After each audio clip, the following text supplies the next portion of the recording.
Hey y'all, Yaya here with Nowhere Homesteading. Hi.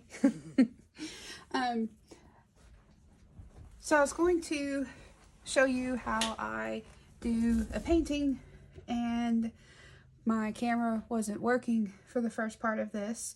So I'll do a quick rundown on how I achieved this part, and then we'll move on.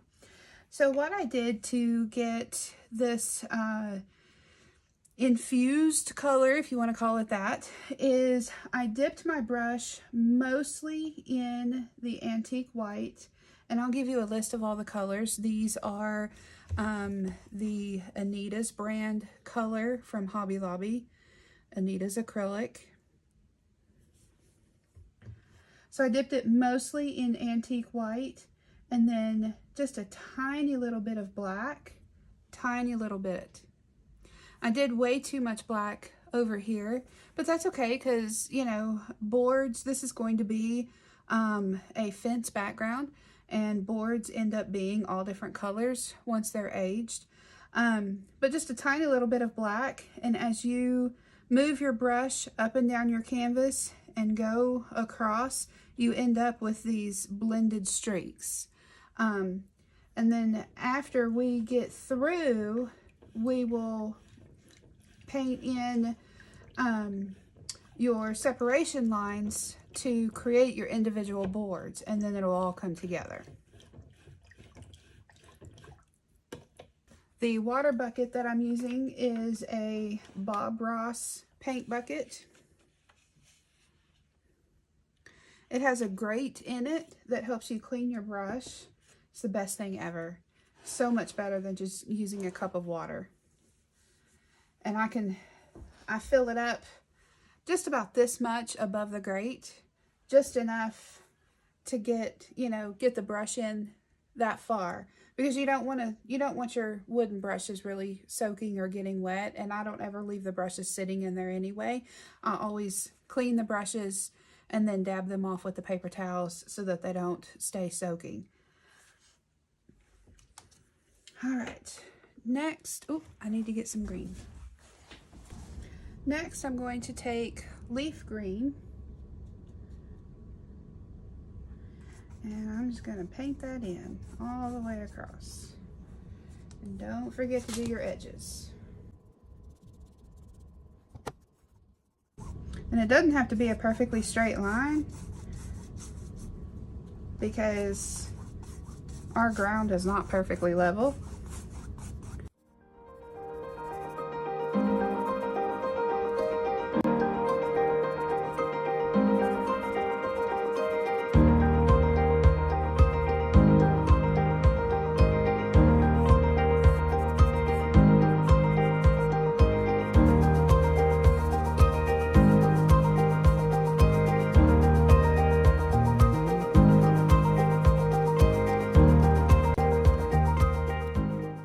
So I'm going to take my #1 brush and Kelly green and spring green and make grass. Little sprigs of grass, little sprigs of grass. Your grass does not have to be perfect.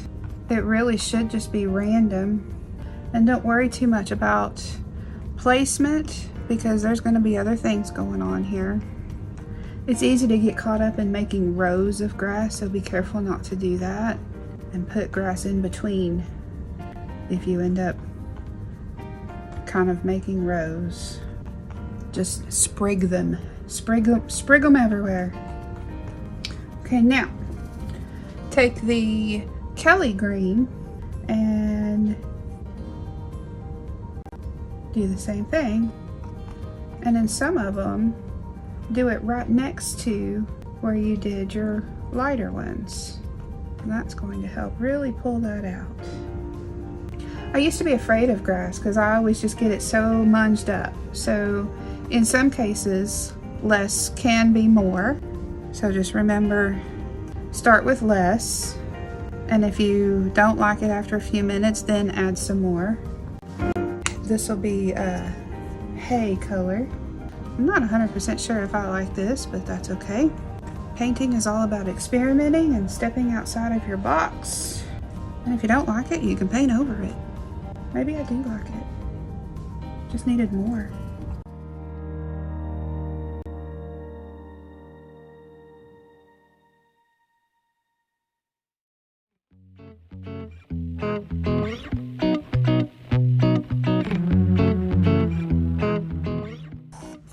Normally I would try to do this freehand, but I'm preparing this for a class. So I went ahead and made the stencil for it so that I can make sure that everything traces properly. Nothing will be confusing for them, and that the size is appropriate for the canvas.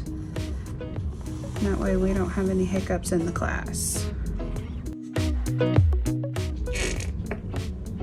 So we're going to use Island Blue. And we're going to get right to Wheelbarrow. Oop, I got a little out of the line, but that's okay. Mistakes happen. Gives it character. That's what it is. It gives it character.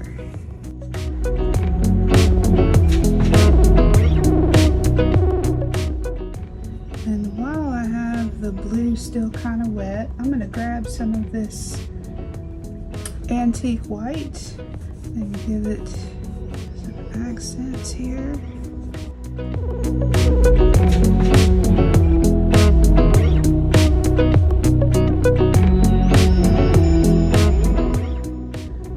Alright, I'm going to use a number 6 brush and go ahead and do black on the wheel while we wait for the blue to dry a little bit.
Okay, I'm ready to put the pumpkins in the wheelbarrow.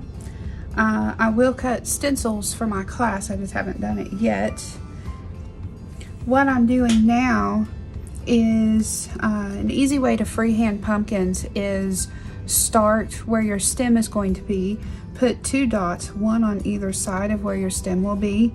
So here's a dot here, and here's a dot for the right side. And then I'm going to come up just a little bit and then down and over, kind of like a heart, but not quite as much.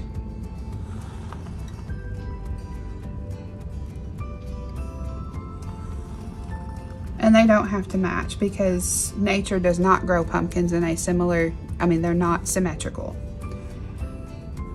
So then your stem will come out from here, but I'm not going to draw that because I'm going to paint that freehand.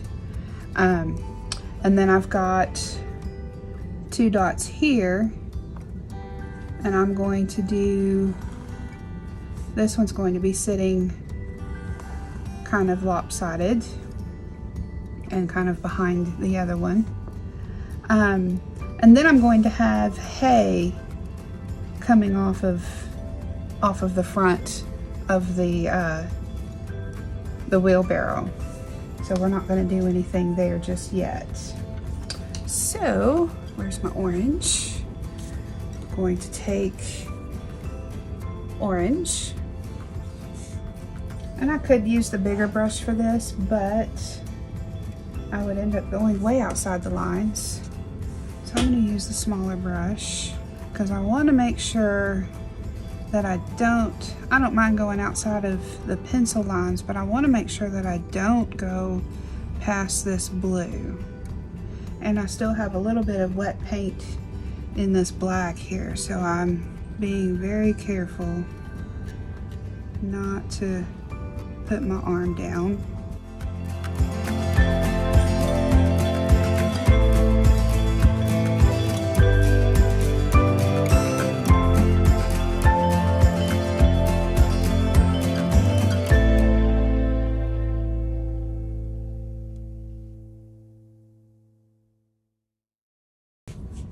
All right, so I'm going to take earth brown.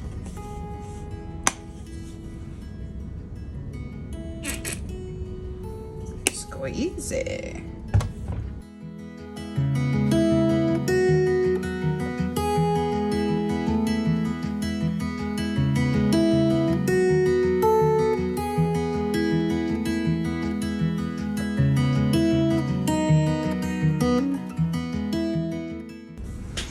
I'm not happy with that. The paint for some reason was kind of watery, and it got a little wider than what I wanted it to. But that's okay.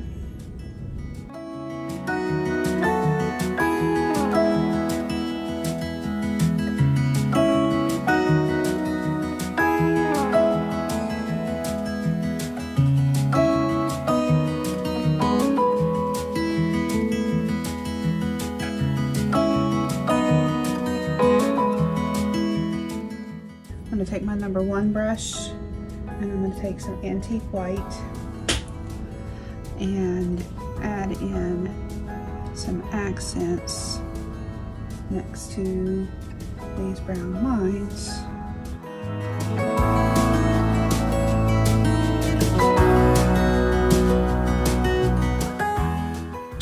While I'm waiting for the pumpkins to dry, I'm going to take my number 1 brush, and I'm going to use the hay color, and I'm going to start right here, and I'm just going to start with sprigs of hay.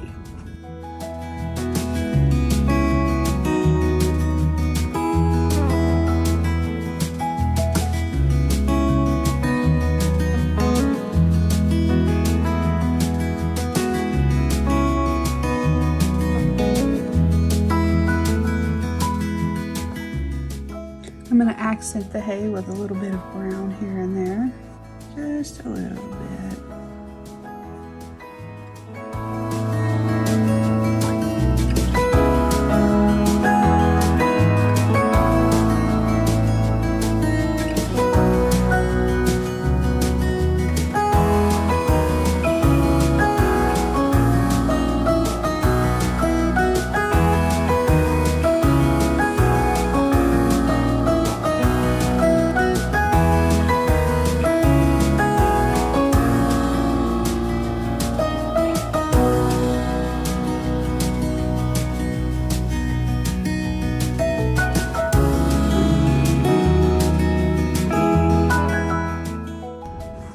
Probably should have painted it white first.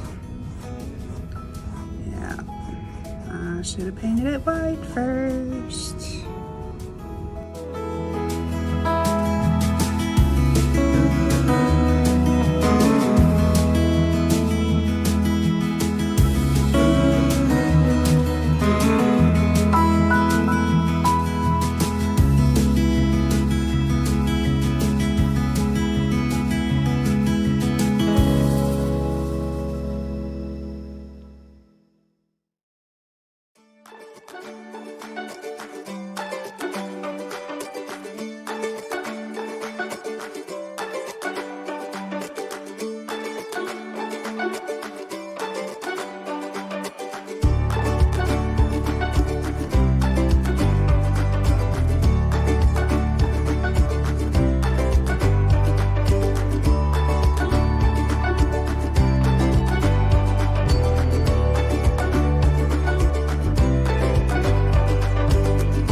Okay, now we're going to go back to our citrus green and Kelly green, and we're going to add grass back in in front of our ground objects.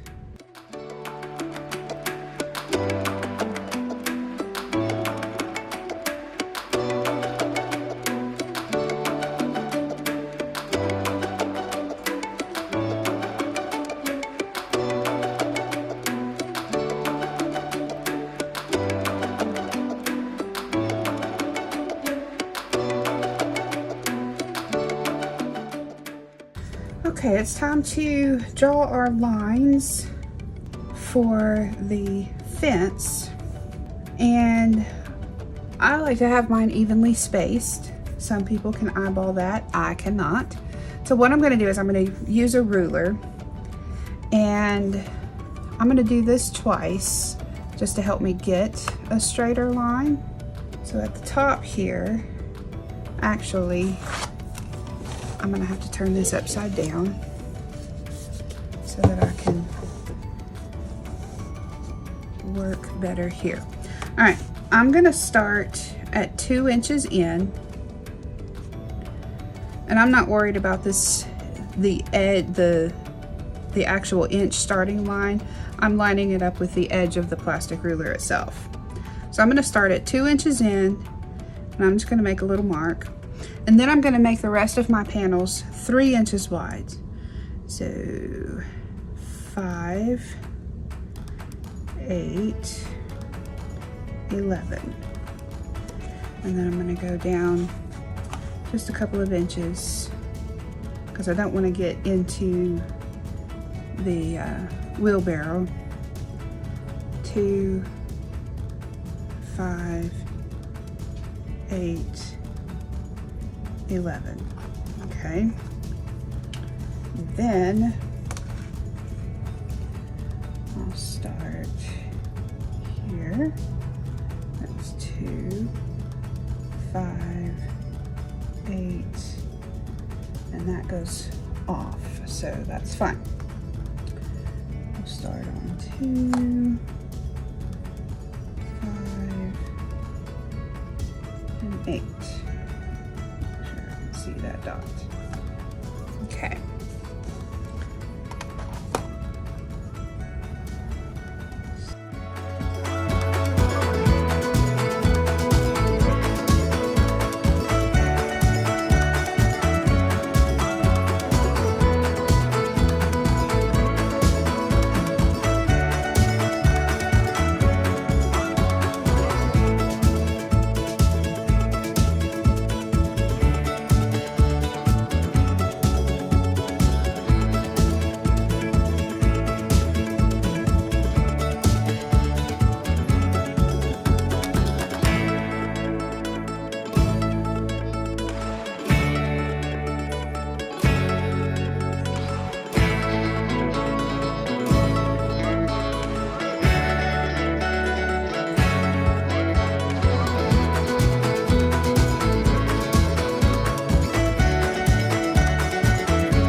I'm going to take black and the antique white and mix together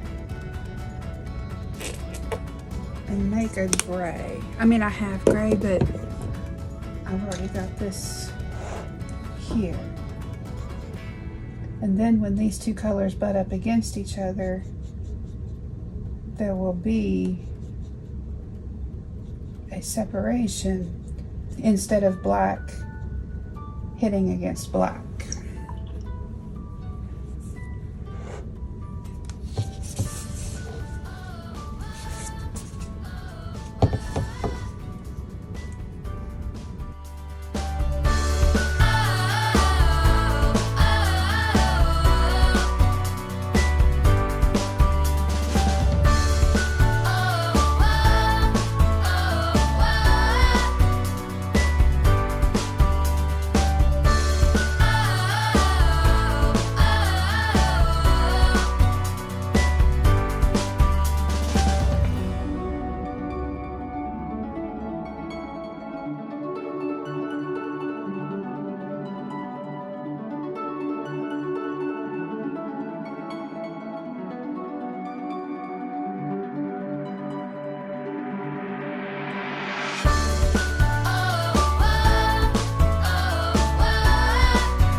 taking the Kelly green and I'm gonna put some accents on the stem just to give it some extra life, because the brown just felt a little boring.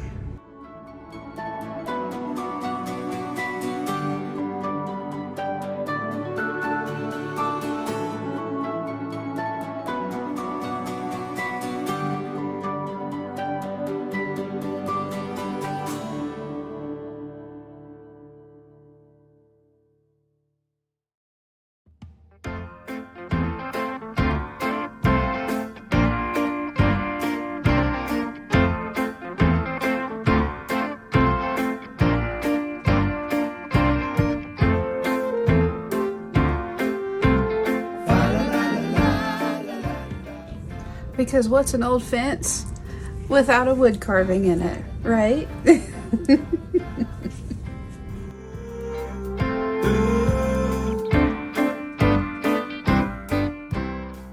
I will put all of the paint colors in the description box below with a link to the Bob Ross bucket from Amazon. All of the paints are from Hobby Lobby. I think that's it. Thanks for watching, guys.